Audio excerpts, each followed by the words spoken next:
Welcome to Channel 5 News. కొన్ని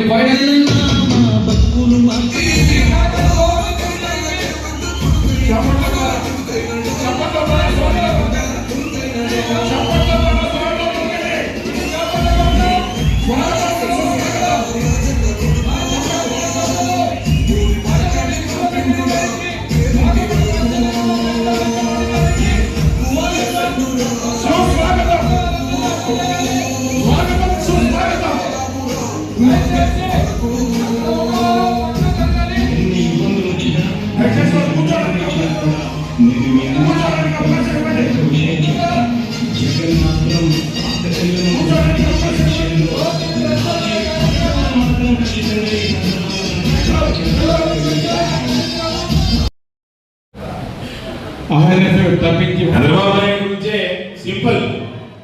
చంద్రబాబు నాయుడు అనేటువంటి వ్యక్తి అసహ్యాన్ని జయించినటువంటి వాడు. ఎవరు ఎన్ని మాట్లాడుకున్నా పాత రోజులు విన్నాం.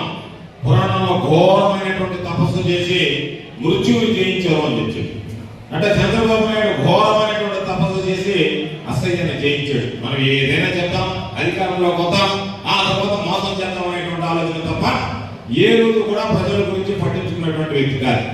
అందుకనే ఆశ్చర్యం ఏమిటంటే, నేనే అప్పుడప్పుడు గీళ్ళు చూసుకుంటాను, నిజం జరిగిందా అబద్ధం జరుగుతుందా అంత భ్రమలో పెట్టేసేటువంటి వ్యక్తి. చాలా మంది అంటారు చంద్రబాబు నాయుడు బ్రహ్మాండమైనటువంటి పరిపాలన దక్షుడు అని చెప్పి. ఏ రోజు కూడా చంద్రబాబు నాయుడు పరిపాలన దక్షుడు కాదు. చంద్రబాబు నాయుడు బ్రహ్మాండమైనటువంటి మోసగాడు కాబట్టి, ప్రజలను ఏ రోజు ఏ విధంగా మోసం చేసినటువంటి విద్య చేస్తున్నాడు కాబట్టి ఈరోజు రాణించాడు తప్ప. మీరు ఒక్కసారి ఆలోచన చేయండి, ఏ రోజైనా చంద్రబాబు నాయుడు వల్ల ఇది జరిగిందని చెప్పి ఏమన్నది.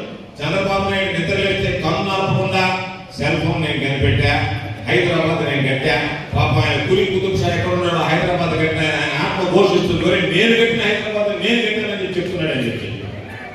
ఒకటే రెండే విషయాలు. చంద్రబాబు అందరికన్నా ముందు శంకుస్థాపన చేస్తాడు. మీరు కావాలంటే చూసుకోండి, ఎక్కడైనా శంకుస్థాపన రాయి చంద్రబాబు ఉంటుంది. ఆ తర్వాత వచ్చినటువంటి వాళ్ళు అష్ట కష్టాలు బట్టి కడతారు దాన్ని. తీరా రెబ్బన్ కట్టిన దగ్గరికి వచ్చినప్పుడు వచ్చి చూసాను మొత్తం నేనే చేశాను, నేను ఫౌండేషన్ చేశాను, నేనే మొత్తం చేశాను అని చెప్పి. అంతే తప్ప మధ్యలో ఉండేటువంటిది ఏమీ చంద్రబాబు నాయుడు పట్టించుకునేటువంటి పరిస్థితి ఉండదు.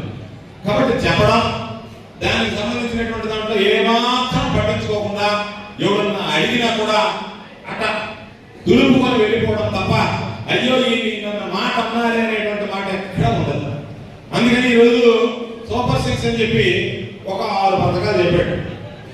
చెప్తే పాపం ఆ రోజు చాలా మంది చెప్పారు, అయ్యా జగన్మోహన్ రెడ్డి గారు ఏమి చెప్పడం లేదు, చంద్రబాబు నాయుడు చాలా ఎక్కువగా చెప్పాడు, మేనిఫెస్టోలో విష్ణుని చెప్పినట్టుగా ఏమి పట్టించుకోలేదు అయ్యా అని చెప్పాడు. జగన్మోహన్ రెడ్డి గారు సాధ్యపడదు అంటే చెప్పేటువంటి మనస్తత్వం కాదు, దానికి సంసిద్ధంగా మానసికంగా ఉండేటువంటి వ్యక్తి. ఎందుకంటే 2014 ఎన్నికలు జరిగాయి. మేమందరం వెళ్ళాం, శోభా నాగిరెడ్డి గారు మేమందరం ఆయన దగ్గరికి వెళ్ళాం. చంద్రబాబు నాయుడు గారు రుణమాఫీ అంటున్నాడు, మీరు చంద్రబాబు నాయుడు రైతులు నమ్మరు, మీరు 1 లక్ష రూపాయలు రుణమాఫీ చెప్తే రైతులు మనకు ఓట్లేస్తారు, మనం అధికారంలోకి వస్తామని చెప్పి ఆమె చెప్పింది. ఆ రోజు జగన్మోహన్ రెడ్డి గారు అంతా ఇది ఒకటే మాట చెప్పాడు, చంద్రబాబు నాయుడు మోసం చేస్తున్నాడు, ఎట్టి పరిస్థితుల్లో రుణమాఫీ ఇవ్వలేడు, కాబట్టి చంద్రబాబు నాయుడు లాగా ఆచరణ సాధ్యం కానీ అమలు చేయలేనటువంటి ఈ హామీనిచ్చి రేపు అధికారంలోకి వచ్చి అది చెయ్యలేక రాజశేఖర రెడ్డి గారు బ్రహ్మాండంగా చెప్పినటువంటి మాట కట్టుబడితే, రాజశేఖర రెడ్డి గారిని చూసి అదే విధంగా పరిపాలిస్తారని జగన్మోహన్ రెడ్డి గారు ఓటేస్తే, జగన్మోహన్ రెడ్డి గారు మనల్ని మోసం చేశాడు అనేటువంటి ఈ రాష్ట్ర ప్రజలు బాధపడేదానికన్నా అధికారం కోల్పోవడానికి సిద్ధపడదాం తప్ప చెప్పనటువంటి అవసరం నాకు లేదు అని తెలిసి చెప్పినటువంటి. పాప కాలం గడిచిపోయింది, కొత్త జనరేషన్ వచ్చేసింది. చంద్రబాబు నాయుడు చెప్పేటువంటి మాటలకి ప్రతి ఒక్కరూ ఇంటికి వచ్చారు. ఇంటికి వచ్చిన ఆయనే మన మామూలుగా ఒక బాండ్, దానికి ఇద్దరు సంతకం పెట్టారు. చంద్రబాబు సంతకం పెట్టాడు, పవన్ కళ్యాణ్ సంతకం పెట్టాడు, వీళ్ళిద్దరు నేను మోడీ మాత్రం పెట్టాను, నేను పెట్టాను, వీళ్ళిద్దరు మోసగాళ్ళు. వీళ్ళిద్దరు సంతకాలు పెట్టారు. సంతకాలు పెట్టినటువంటి బాండ్ ఇచ్చారు. ఆ బాండ్ ఎట్టించారంటే, నేను ఇంటికి వస్తాను, వచ్చిన ఎంతమంది పిల్లలు ఉన్నారమ్మా, అయ్యా ఇద్దరు, 30,000 వేసారా, వేసేసిన 30,000, ఇద్దరు పిల్లలు 30,000. పొలం ఎంతుందమ్మా, ఏదో ఒక 30 సెంట్లు, 20,000, 50,000. ముస్లింలు ఎంతమంది ఉన్నారు, అయ్యా ఒక ఆయన ఉన్నాడు, ఆయన వేసి పెన్షన్ 4,000. ఆ తర్వాత ఇంకెవరు ఉన్నారు ఇంట్లో 18 సంవత్సరాల నుంచి 60 సంవత్సరాల మధ్య ఉండేటువంటి వాడు, వాళ్ళ గారు 1500. చదువుకున్నటువంటి పిల్లవాళ్ళు ఎంతమంది 3,000 36,000 సంవత్సరానికి. ఉచితంగా మీకు సిలిండర్లు 3 సిలిండర్లు ఉచితం, 3,000 రూపాయలు ఫ్రీ బస్సు ఎన్ని చెప్పి వాళ్ళందరి దగ్గర వివరాలు తీసుకున్నారు. సాధారణంగా మనం బ్యాంక్ కార్డు వాడినప్పుడు ఓటీపీ వస్తుంది, దాని ఓటీపీ కూడా వచ్చింది. పాపం వీళ్ళు డబ్బులు నా బ్యాంకులో పడిపోయినంత సమరపడ్డాడు ఆ ఓటీపీని చూసి SMS లో. పాపం పైన ఓటు వేసామా, ఓటీపీ ప్రకారం డబ్బులు పడిపోతాయని చెప్పి పోయి ఓట్లు వేసుకున్న తర్వాత ఈ దుర్మార్గుడు కర్నూలులో ఒక సభ పెట్టి సూపర్ 6 సూపర్ హిట్ అన్ని ఇచ్చేసానని చెప్పి పాపం ఎక్కడికన్నా పోతే ఏమి ఇచ్చాడని ఎక్కడ ఇచ్చాడని అడిగితే మీరు ఒకసారి గుర్తించుకోండి. చంద్రబాబు నాయుడు మామూలుగా ఈ మధ్య అలాగా మైక్ పట్టుకొని మాట్లాడలేకుండా చేతులు పడుతున్నాయి. మైకేల్ జాక్సన్ లాగా తల ఒక తగిలించుకొని వస్తాడు. ఎక్కువ అబద్ధాలు చెప్పాలా, ఎక్కువసేపు నిలబడాలి కాబట్టి.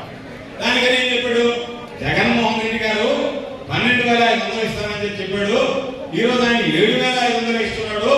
5,000 రూపాయలు ఎగ్గొట్టాడు కదా, కేంద్ర ప్రభుత్వం నేనెట్టు కలుపుకుంటాడు, కాబట్టి నేను వాడితో సంబంధం లేకుండా 20,000 ఇస్తానని చెప్పాడు. పాపం రైతులు దరిద్రుడు అవసాన దశకు వచ్చాడు. ఏమన్నా మారి ఉంటాడేమో, మారితే పాపం మళ్ళీ ఇప్పుడు చివరి సేవలు వేసిపోతాడేమో అని చెప్పి పాపం రైతుల దగ్గర ఓట్లు వేశారు. మొదట రాగానే మొదటి సంవత్సరం ఎత్తేసాడు రైతులకి 20,000 రూపాయలు. ఎదురు చూశారు. రెండో సంవత్సరం వస్తే ఏ నోటితో అయితే జగన్మోహన్ రెడ్డి గారు 6,000 కలుపుకున్నాడు, ఇది అన్యాయం చెప్పినటువంటి అదే నోటితో వాళ్ళు 6,000 కలిపి నేను 14,000 వేసి 20,000 ఇస్తాను అనుకున్నాడు. మొదటి సంవత్సరం ఎగ్గొట్టి రెండో సంవత్సరం 10,000 వేసి అయితే మొత్తం ఇచ్చేసాను సూపర్ హిట్ అని చెప్పి రైతులను మోసం చేయడం మొదలుపెట్టాడు. రెండో దగ్గరికి వస్తే పాప ఆడవాడు దాదాపుగా రైతు భరోసాకు సంబంధించి 7 లక్షల మందికి ఎగ్గొట్టాడు. ఆడవాడు తల్లికి వందనం అని చెప్పి ఏం చెప్పారంటే, ఇద్దరుంటే ఒకరుంటే 15,000, ఇద్దరుంటే 30,000, ముగ్గురుంటే 40,000, నలుగురుంటే 60,000, ఎంతమంది ఉన్నా ఇస్తాను, మీ ఓపుకుని మీరు ఎంతమందిని కంటే అందరికీ 15,000 లెక్క ఇస్తానని చెప్పి సభలో చెప్పాడు. చెప్పి అధికారంలోకి వచ్చిన తర్వాత ఈరోజు నేను మీ అందరికి ఇవ్వాలని చెప్పి దాదాపుగా 1,10,00,000 మందికి ఇవ్వాల్సి ఉంటే 67 లక్షల మందికి ఇచ్చి దాదాపుగా ఈ రోజు ఉన్నటువంటి లెక్కల ప్రకారం 43 లక్షల మందికి ముడి చేయించేశాడు. రెండో సంవత్సరం ఇచ్చాడు. సరే మూడో దానికి వస్తే అది గ్యాస్ సిలిండర్. చంద్రబాబు నాయుడు చెప్పేదంతా గ్యాస్ కాబట్టి ఒక్క సిలిండర్ డబ్బులు పడ్డాయి. ఊరలోకి అడిగి ఏమైనా ఏమొస్తుందంటే ఏమి రావట్లే, ముసలి వచ్చి డబ్బులు ఒకటి వస్తున్నాయి, ఇంకేం రావట్లేదు కాబట్టి ఆ గ్యాస్ సిలిండర్ వెళ్ళిపోయింది. నాలుగోది ఉచిత బస్సు అని చెప్పి పెట్టాడు. పాప ఆ బస్సులో మొబైల్ ఎక్కితే ఆడవాళ్ళు చూసేస్తున్నారు, ఆడవాళ్ళు కొట్టుకుంటున్నారు. ఏం చేయాలో తెలియనటువంటి పరిస్థితి. ఎక్కడైనా బస్సు ఆగిపోయింది అంటే కొత్త బస్సు ఎక్కడ దాన్ని షెడ్లో పెట్టి ఈ రోజు పాపం వీళ్ళు ఏమంటున్నారంటే, ఈ ఆడవాళ్ళ చేత ఎక్కడ దెబ్బలు తింటామో మనం ఏదో ఒక విధంగా వేరే బస్సు ఎక్కిపోతున్నాం, డబ్బులు కడతామని కూడా డబ్బులు కట్టాలి లేదు, మీరు ఎక్కితే డబ్బులు కట్టాలా, ఆడవాళ్ళు డబ్బులు కట్టాలి, మీకు ఫ్రీ బస్ కదా అని చెప్పి వాళ్ళందరినీ ఫ్రీ అని చెప్పి పాపం వాడు ఏదైనా పెళ్లికి పోవాలంటే నగలు ఊడిపోతుందా, చీరలు నలిగిపోతుందా, మగవాళ్ళు అయితే పాపం కుప్పలు ఇచ్చి దోషి పడేస్తుంటే బయటకు వాళ్ళకి ఇప్పుడు బస్సు సౌకర్యం కూడా లేకుండా చేసి పెట్టారు. ఈ 4 అయితే 5వది ఈరోజు పాపం ఆయన రామానాయుడు గారు పాపం ఇరిగేషన్ శాఖ మంత్రి. ఆయన ఎంత పాపులర్ అయ్యాడంటే రాష్ట్రంలో నీకు 18,000, నీకు 18,000, నీకు 18,000, నీకు 18,000 ప్రమాణంగా పాపం అయ్యాడు.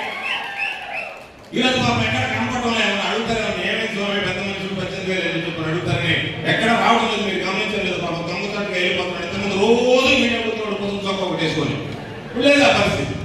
ఆయన పాపం చెప్పి వాళ్ళందరితో పాపం 18,000 రూపాయలు ఒక్క రూపాయి కూడా ఇవ్వకుండా ఈరోజు వాళ్ళకి ఎక్కువ చేశాడు. 3,600 రూపాయలు నిరుద్యోగ వృత్తి అని చెప్పి పాపం my first vote with CBN, నా మొట్టమొదటి ఓటు నేను చంద్రబాబు నాయుడు చేస్తున్నా, నాకు ఉద్యోగం ఇస్తాడు, ఉద్యోగం లేకపోతే నెలకు 3,000 అంటే పాపం తల్లిదండ్రులు కూడా అనుకున్నాడు, పాది తులాగా తిరుగుతున్నాడు, ఏదన్నా బైక్ పెట్రోల్ అయినా వస్తామని అనుకుంటే ఆ 3,000 రూపాయలకు సంబంధించి నిరుద్యోగులు మోసం చేశాడు. నువ్వు 4 పథకాల్లో 6 పథకాల్లో 4 పథకాలు ఎగ్గొట్టి 2 పథకాలు అర్రాకులాగా ఇచ్చి ఈరోజు నేను సూపర్ 6 సూపర్ హిట్ చేశానని చెప్పి మాట్లాడాడంటే ఆ పెద్ద మనిషిని గురించి ఇత మంచి కళ్యాణ మండపంలో మనం ఇంతసేపు మాట్లాడుకోవాల్సినటువంటి దౌర్భాగ్యం